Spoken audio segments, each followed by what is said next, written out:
Good morning, friends. We are very sorry for the delay, but we are very happy to have here the Australian ambassador to the Holy See, Chiara Porro. Welcome. Thank you, and good morning to everyone. We had some technical problem, and so now we are on streaming on YouTube, and we are very happy about that. So welcome. We are very happy to have the ambassador because she will be the moderator of the forthcoming event for the series Sisters Empowering Women, June the 3rd, and we will talk about education. The title of this webinar will be Educating for Human Flourishing. So thank you very much, Ambassador, to accept our invitation. And we would like to ask you as a first question, how do you empower other women through your work, which is also a mission to the Holy See? Thank you. Yeah, thank you for that question. And I'm very pleased that I will be joining as a moderator at the event next week. For us in Australia, gender equality, women in leadership are real priorities. Diversity, it's an agenda that all our embassies overseas pursue. And I'm lucky in this role to have this platform to be able to support women in the church who, of course, hold already a number of important leadership positions, as Pope Francis often says. So in my role, I try to give women a platform where I can. For example, we hosted an event for International Women's Day, where I invited women who hold senior positions within the Roman Curia to be able to talk about their experiences, their pathways, what they have achieved, and difficulties they have faced. At the same time, I also try to invite reflection from others, from men and other people in senior positions on the contribution of women. So at the same event, I also invited cardinals and archbishops and others to reflect on what women can bring in their roles. I also think, and I use my role to help identify barriers that women face, and particularly, obviously, in the church context. And for example, whether that be in higher education at the universities, how can we have more women studying at the pontifical universities? What are some of the challenges they face in achieving qualifications to then be able to allow them to hold leadership positions and be empowered? And then finally, I guess I think in my role, I'm able also to demonstrate by example, not just me, but the other women ambassadors here to the Holy See.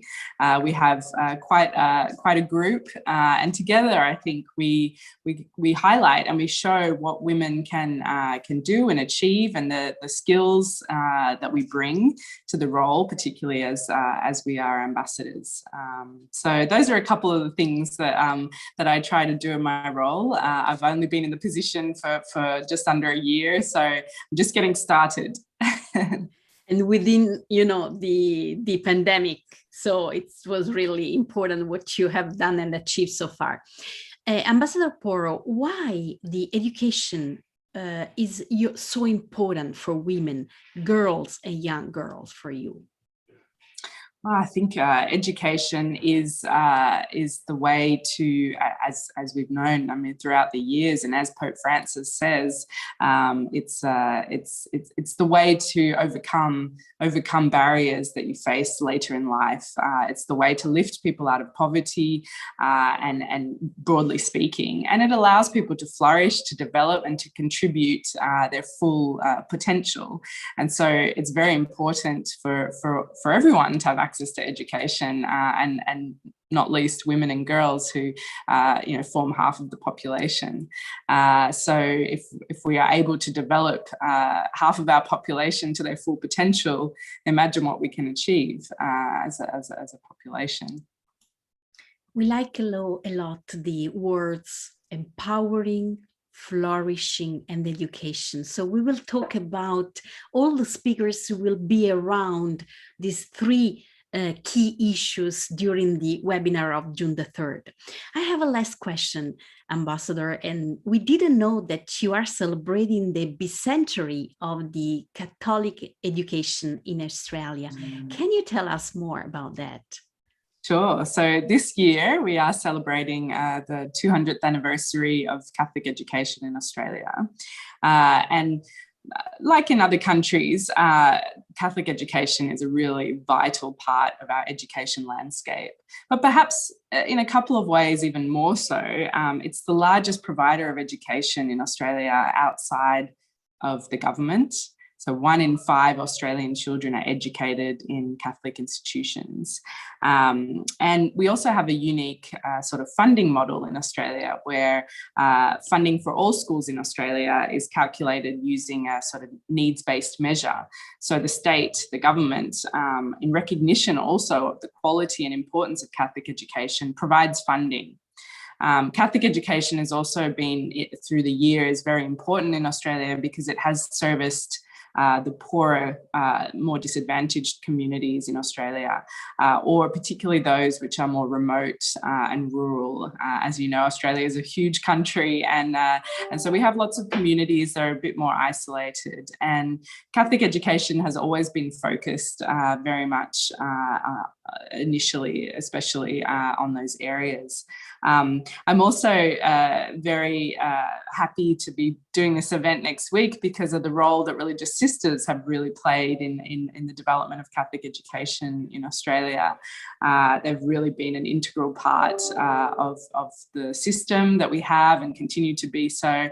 And of course, we have our saint, Saint Mary MacKillop, who was really a pioneer of Catholic education in Australia. She set up a school. I mean, she really pushed the boundaries of her times when, sisters were at that time not so much out in the rural areas helping the poor, and that's exactly what she did. She set up schools in the rural areas, not only for the poor, but also for our Indigenous communities, and really paved the way for the important role that religious sisters continue to play today in our education landscape.